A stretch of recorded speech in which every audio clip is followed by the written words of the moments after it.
So many of us get into sport and we reach the amateur level and we all want to know what it takes to get to the professional level. Today in this video, we speak to VIDDAL RILEY, professional boxer, future world champion, and some may know him as the coach of KSI as well. This guy had made that step. He went from the amateurs to the pro boxing world. So this story right here and this lesson from VIDDAL will show you exactly what it's like to take that process through his own story.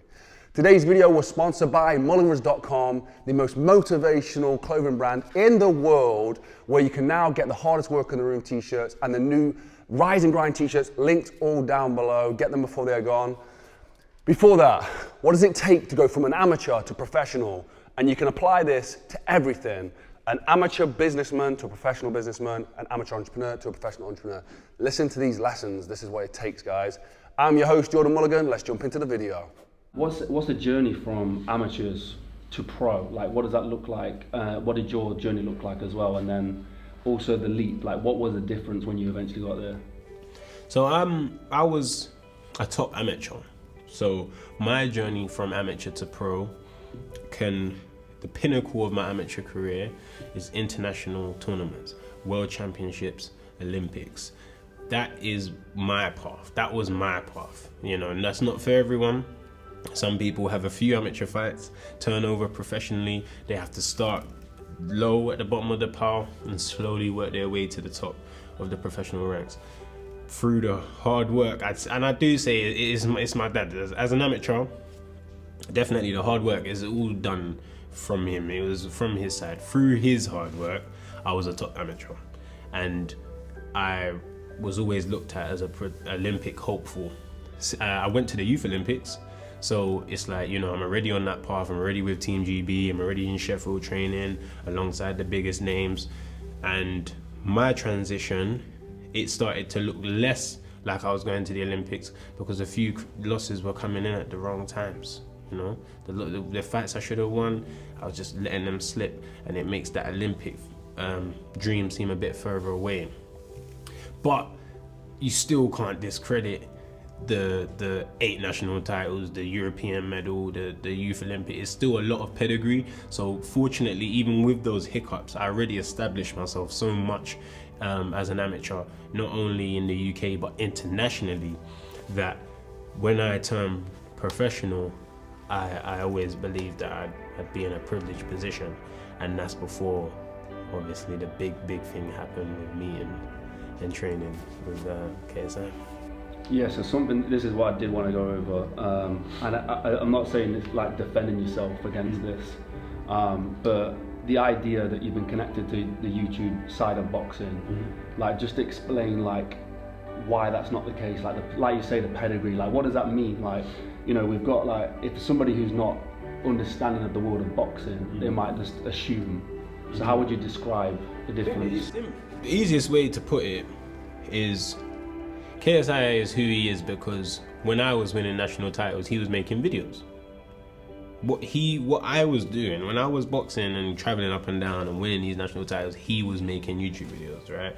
So that's what he does. That's what he specializes in, you know?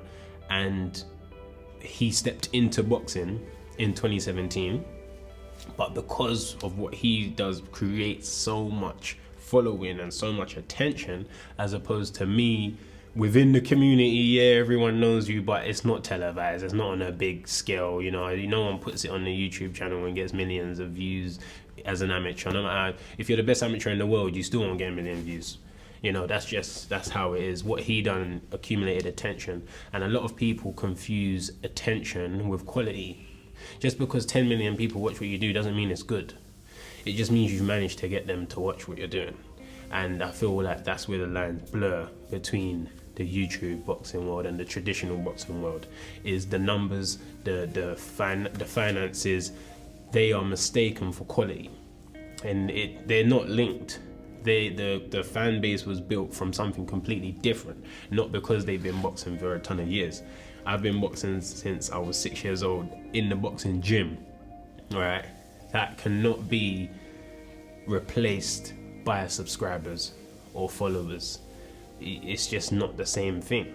You know, it's a completely different thing, but less people cared. So it's like it doesn't count. If it's less views, no, it don't count. It counts. It's just not seen. But you know, what's not seen is not believed. That's what they say. So yeah, this is my maths is probably quite poor here, but I'm sure this is somewhere. So you've probably got like 12 to 16 extra years of boxing training over like the YouTube side of things. Yeah, I'd say like 16 years. Yeah. Can you skip that? Like this is a conversation right now. Can you skip those you years? You can't. You can accelerate it with more access to things. So if I'm Jake Paul and I just started boxing, I'm already a millionaire. Of course, I can get the best trainer in the world. I can train full time, get the best facility, fly wherever I need to fly to progress quicker. But you can't skip, and I think that's the beautiful thing about boxing, because in life there's a lot of things that you can kind of skip over. People don't really get found out for doing things incorrectly, or if you're in a certain position, you can just cheat it. You can kind of cheat it. Boxing, you can't, because once you get in the ring, it's only you two in there. If your opponent hasn't been cheating and you have, that only ends. I don't know what that was. It only ends in one outcome. If you've been slacking and your opponent hasn't been slacking, you'll get found out. If I've been putting years into the sport and learning things that you never even heard of, before you even picked up a pair of gloves, things that I was learning, when we're in there and it's my brain against yours, I'm gonna come out on top. I just know more. It doesn't matter how much money you got, what trainer you have. I've been doing it, and that's what boxing's about. It's what you've been doing, not what your coach has been doing, not what your mate has been doing. It's about what you have been doing, and that's why it's one of the finest sports, because you can't cheat it. We were talking earlier. What's the moment that you conceived the idea of becoming a champion? World champion, or let's go. When stop verbalizing world champion. I think I truly believed that I could become a world champion when I moved back here. I think when I moved back here last year, started training with my dad again, training with my strength conditioning coach, Leon Williams. That's when I really started to believe it, because I knew I was getting what I needed. I didn't feel like something was missing.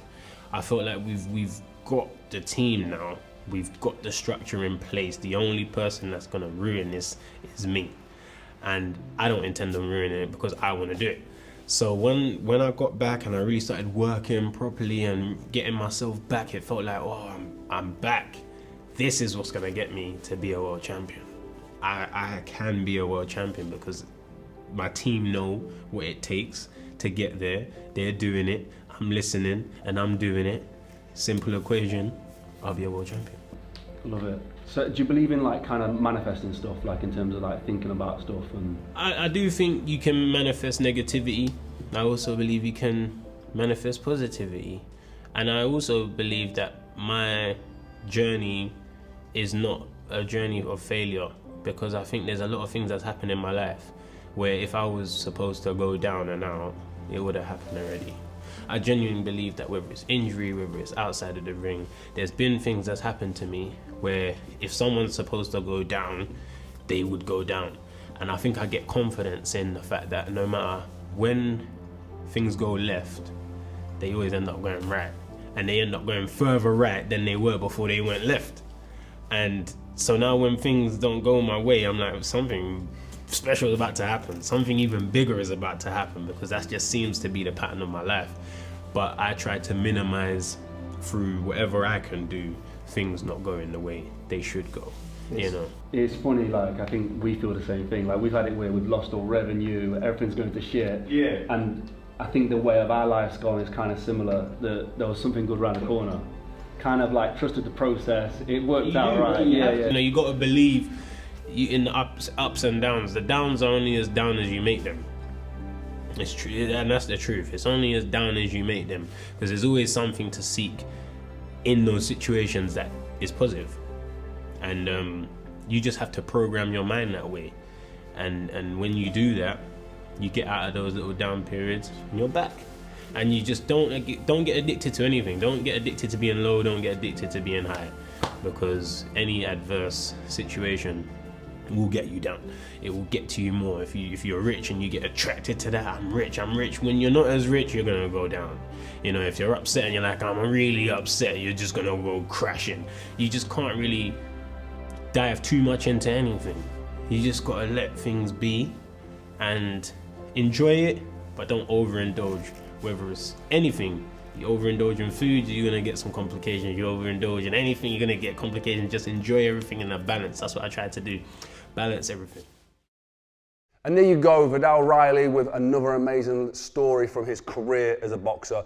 I genuinely believe he'll be world champion one day. So listening to these lessons from somebody like Vidal, he's talking about being an amateur, going into the professional world.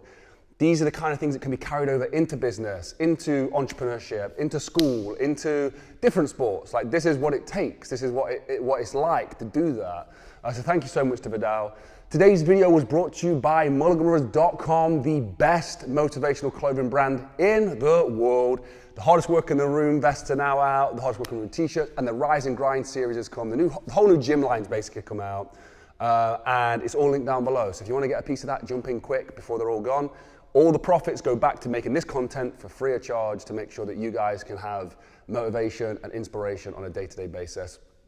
Guys, if you want to be a part of the Inspire Change movement, move towards your goals with passion and purpose. Somebody's watching out there, and that is what's going to change the world. Have a blessed and productive day, and I'll see you in the next one. Peace.